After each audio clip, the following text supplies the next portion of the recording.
वृंदावन की परिक्रमा 10 से 11 किलोमीटर की है।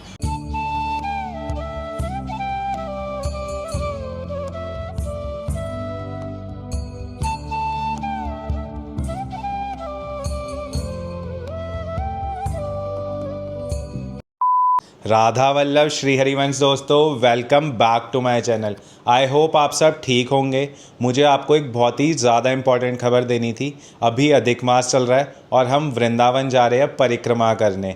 यही सेम चीज़ मैंने 3 साल पहले भी सोची थी कि वृंदावन जाऊंगा, वहाँ की परिक्रमा करूंगा। लेकिन दोस्तों, परिक्रमा तो छोड़ो, श्री जी ने मुझे वृंदावन भी नहीं बुलाया था। बट इस बार हम वृंदावन भी जाएंगे, वहाँ की परिक्रमा भी करेंगे। और मैं स्पेशली आपके लिए अपना फर्स्ट व्लॉग लेकर आ रहा हूँ, जिसमें मैं आपको वृंदावन परिक्रमा के दर्शन कराऊंगा। और जितने भी स्थान हमारे परिक्रमा के बीच में पड़ते हैं, मैं आपको उन सभी स्थानों के दर्शन कराऊंगा, जिसमें कालीदेह आता है, तटीय स्थान आता है, नीम करोली बाबा का आश्रम आता है, केशी घाट आता है और भी बहुत सारी जगह है। देखते हैं मैं कितनी वीडियो शूट कर पाता हूँ, देन उसी के बेसिस पे मैं आपको दर्शन कराऊंगा। क्योंकि आपको पता ही है कि वृंदावन के बंदर कितने ज़्यादा नटखट है। प्लस में अधिक मास चल रहा है और गर्मी भी बहुत ही ज़्यादा है, लाइक 46 डिग्री टेम्परेचर चल रहा है। गर्मी बहुत ज़्यादा है, लेकिन परिक्रमा लगानी है और व्लॉग भी शूट करना है। आई नो हालत ख़राब हो जानी है, बट ये सब करना है बिकॉज अधिक मास चल रहा है। तो चलो चलते हैं वृंदावन गाइस। दोस्तों, गाड़ी निकाल कर हम चल दिए वृंदावन के लिए। गर्मी बहुत ज़्यादा है, इसीलिए पूरी कार को सनशेड से कवर कर रखा है। साथ ही में गाड़ी में भजन चल रहे हैं, क्योंकि कार में ही बैठते कुछ चले या ना चले, भगवान के भजन ज़रूर चलते हैं। और इस बार एक्साइटमेंट का लेवल बहुत ही ज़्यादा है, क्योंकि पहली बार मुझे अधिक मास में वृंदावन जाने को मिल रहा है। आई नो भीड़ इस बार बहुत ज़्यादा होने वाली है, क्योंकि अधिक मास 3 साल में एक बार आता है। इसीलिए अलग अलग कोने से भक्त आकर वृंदावन की परिक्रमा लगाते हैं। और इस बार श्री जी की कृपा से हम भी परिक्रमा लगाएंगे। तो गाइज़, अब हम पहुंच गए हैं वृंदावन और जुगल घाट से हम अपनी वृंदावन की परिक्रमा शुरू करेंगे। सबसे पहले हम रजरानी को प्रणाम करेंगे और फिर अपनी परिक्रमा शुरू करेंगे। दोस्तों, वृंदावन की परिक्रमा 10 से 11 किलोमीटर की है।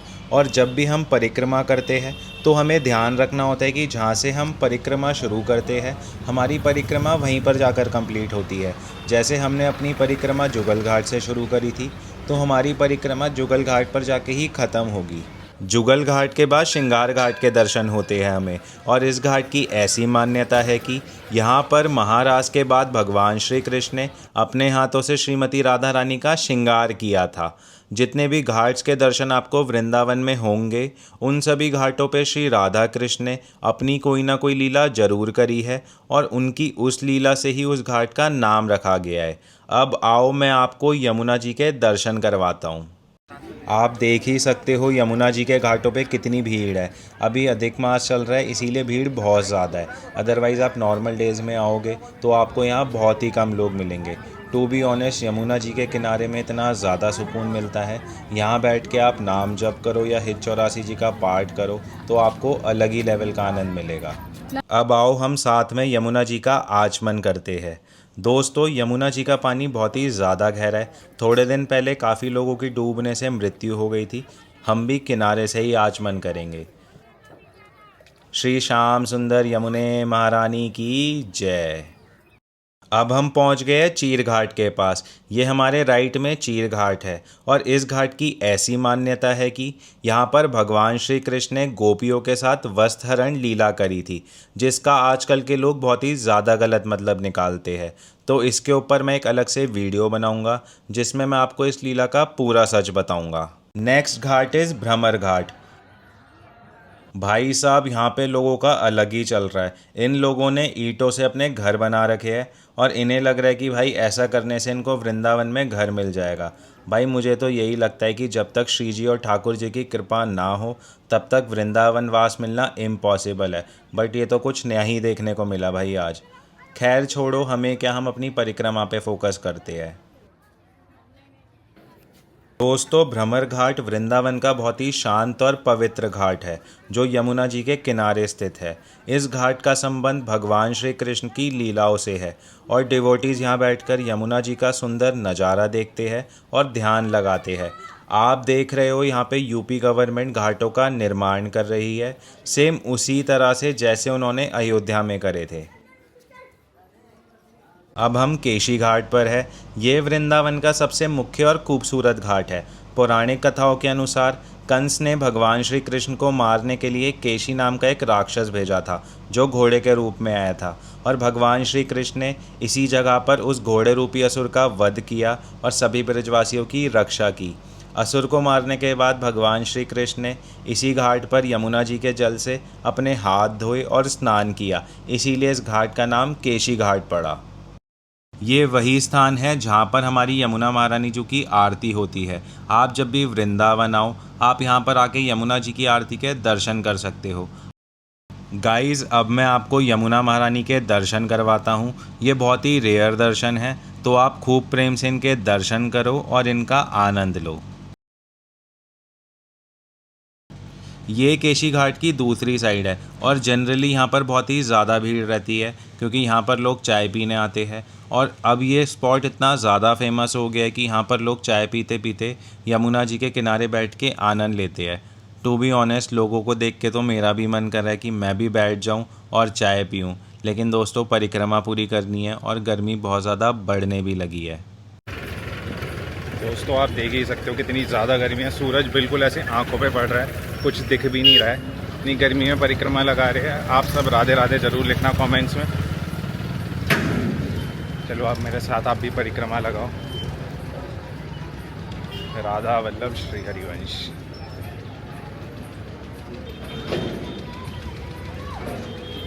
दोस्तों, जेन्युइनली गर्मी से हालत ख़राब होने लगी है और पैर भी बहुत ज़्यादा जल रहे हैं। इसीलिए मैंने सोचा है कि अब मैं जितना ज़्यादा फास्ट चलूँगा उतनी जल्दी मेरी परिक्रमा पूरी हो जाएगी।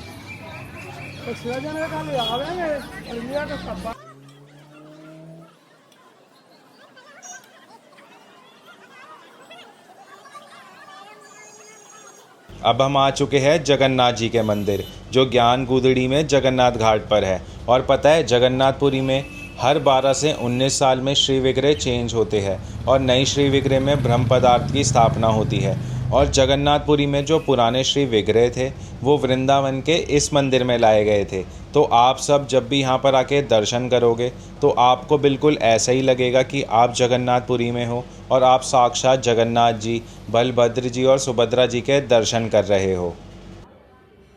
दोस्तों, गर्मी बहुत ज़्यादा है, इसीलिए मैं अंदर जाके दर्शन नहीं करवा पाया, क्योंकि मुझे अपनी परिक्रमा पूरी करनी है और टेम्परेचर इज़ 45-46 डिग्री। और अगर आप चाहते हो इन जगहों के डिटेल में दर्शन करना, तो आप हमें कमेंट्स में बता देना। मैं आपके लिए इन सब जगहों की मैं एक डिटेल्ड वीडियो बना दूँगा। ये जो रास्ता आप देख रहे हो, ये देवरा बाबा के आश्रम की तरफ जाता है। और देवरा बाबा कोई साधारण बाबा नहीं है, ये ब्रह्म ऋषि है और इनकी एज आज तक कोई नहीं पता लगा सका। आप इस वीडियो को पॉज कर देवरा बाबा के बारे में पढ़ सकते हो। ये रास्ता आपको सीधा यमुना जी के पास ले जाएगा, जहाँ पर देवरा बाबा का आश्रम है। और आपको कभी भी देवरा बाबा के आश्रम जाने का मौका मिले ना, तो प्लीज़ ज़रूर जाना। टू बी ऑनेस्ट, वहाँ जाने के बाद आपको एक अलग ही लेवल का सुकून मिलेगा। अब हम आ चुके हैं तटीय स्थान। ये वृंदावन का एक अद्भुत और रहस्यमयी आश्रम है। और पता है, यहाँ पर आज तक कभी कलयुग का प्रवेश नहीं हुआ है, ऐसा मैंने सभी संतों के मुख से सुना है। ये स्थान स्वामी श्री हरिदास जी, जिन्होंने हमारे श्री बांके बिहारी जी को प्रकट करा था, उनकी परंपरा से जुड़ा है। आप देख ही सकते हो यहाँ पर कितनी सुंदर और प्यारी लता पताई है जो हमें देखने को मिल रही है। और अंदर ना फ़ोन ले जाना अलाउड नहीं है, इसीलिए मैं आपको बाहर से दर्शन करवा रहा हूँ। और मैं तो अंदर से दर्शन कर आया, प्लस में मैंने अंदर काफ़ी देर बैठ के नाम जप भी करा है और अंदर एक अलग ही लेवल का सुकून है। और पता है, यहाँ पर लाइट्स का प्रयोग ही नहीं होता है। आप रात में भी जाओगे ना, तो यहाँ पे रात में घी के और तेलों के दिए जलते हैं और उसी से ही ठाकुर जी की सेवा होती है। सो गाइस, मस्ट रिकमेंडेड है। और सभी संत जन बोलते हैं कि भाई, जिसको पुराने वृंदावन को फील करना है ना, उसे तटीय स्थान ज़रूर जाना चाहिए। ये जो मुझे बहुत सारी गाय दिख रही हैं ना, मुझे ऐसा लग रहा है जैसे श्याम सुंदर सुबह सुबह अपनी गाय चराने निकले हैं और मुझे आवाज़ दे रहे हैं, हाँ लाला का भयो परिक्रमा चल रही है। एक सच्ची सच्ची बात बताऊं, अगर ऐसा अनुभव भी हो रहा है ना, तो यही वृंदावन परिक्रमा करने का ना पूरा फल है। श्री जी की कृपा से एक भैया दिख गए हैं और उनसे हम गन्ने का जूस निकलवा रहे हैं, वो भी फ्रेश। क्योंकि दोस्तों, इतनी गर्मी में ना हाइड्रेट रहना बहुत ही ज़्यादा ज़रूरी है। और भाई, जब इतनी गर्मी में हालत ख़राब हो रही हो ना, और आपको पीने को कुछ ना मिले और उस टाइम पर आपको गन्ने का जूस मिल जाए तो भाई लिटरली ऐसा लगता है कि भाई आपको अमृत मिल गया हो। अब हम नीम करोली बाबा के आश्रम के बाहर है। यहाँ की ऐसी मान्यता है कि महाराज जी अपने अंतिम समय में यहाँ पर आए थे और उन्होंने अपनी अंतिम सांस भी यहीं पर ली थी। और अगर आप अंदर जाके दर्शन करोगे तो आपको उनकी समाधि, उनके कंबल और उनकी काफ़ी सारे चीज़ों के दर्शन करने को मिलेंगे। मंदिर में घुसते ही आपको सामने हनुमान जी के दर्शन होंगे।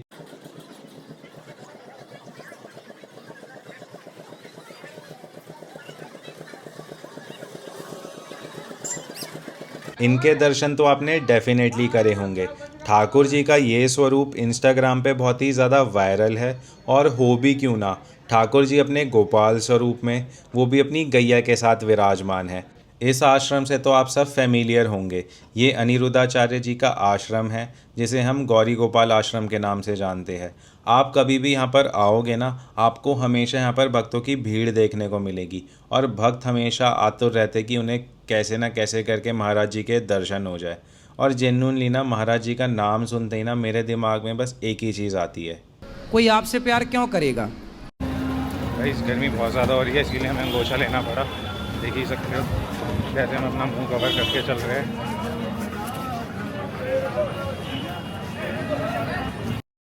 और ये हम आ गए हैं राधा केली कुंज के बाहर। आप सब भी मानसिक भाव से प्रणाम कर लो। श्री हरिवंश। और ये जो स्थान आप मेरे राइट साइड में देख रहे हो ना, इसके बारे में मोस्टली लोग नहीं जानते हैं, वो बस ऐसे ही यहाँ से निकल जाते हैं। बट हर एक राधा वल्लभी इस जगह से फेमिलियर होगा और यहाँ आते ही उनके मुख से सिर्फ एक ही चीज़ निकलेगी, श्री हरिवंश। ये स्थान है मदन टेर ऊंची ठौर।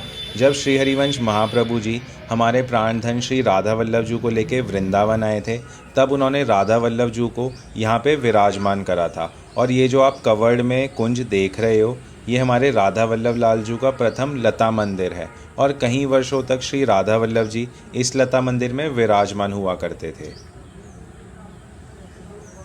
अब हम आ चुके हैं कालीधै पर। यहाँ पर एक कदम का वृक्ष है जिससे भगवान श्री कृष्ण ने यमुना जी में छलांग लगाई थी और कालिया नाग को यमुना जी से भगा दिया था।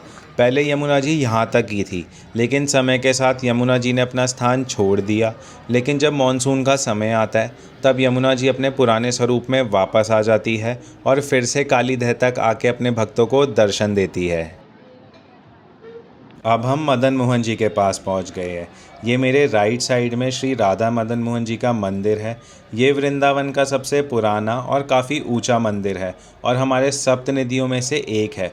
जब मुग़लों ने वृंदावन के मंदिरों पर हमला करा था तब राधा मदन मोहन जी करौली राजस्थान में चले गए थे और आज भी वो वहाँ पर दर्शन देते हैं। लेकिन वृंदावन के इस मंदिर में श्री राधा मदन मोहन जी का दूसरा विग्रह विराजमान है, जिनके दर्शन आपको यहाँ करने को मिलेंगे। अब हम जुगल घाट पहुंच गए हैं और रजरानी को प्रणाम करके हमारी परिक्रमा होती है पूरी। और अब हम जा रहे हैं हमारे प्राणधन श्री राधा वल्लभ लाल जी के दर्शन करने। जय राधा वल्लभ श्री हरिवंश, जय जय श्री वृंदावन श्री बनचंद्र। दोस्तों, आई होप आपको मेरे साथ वृंदावन की परिक्रमा करने में मज़ा आया होगा। मैंने अपनी तरफ से पूरी कोशिश करी थी कि जितना हो सके आपको उतना सभी वृंदावन के मुख्य स्थानों के दर्शन करा सकूं। अगर कोई चीज़ मिस आउट हो गई है then please do let me know in comments. और अगर आप और भी किसी स्थान के दर्शन करना चाहते हो तो वो भी आप हमें कमेंट्स में बता देना। मैं पूरी कोशिश करूँगा कि मैं आपके लिए उन स्थान की डिटेल वीडियो बना सकूँ। Till we meet next, Radha Vallabh Shri Harivansh.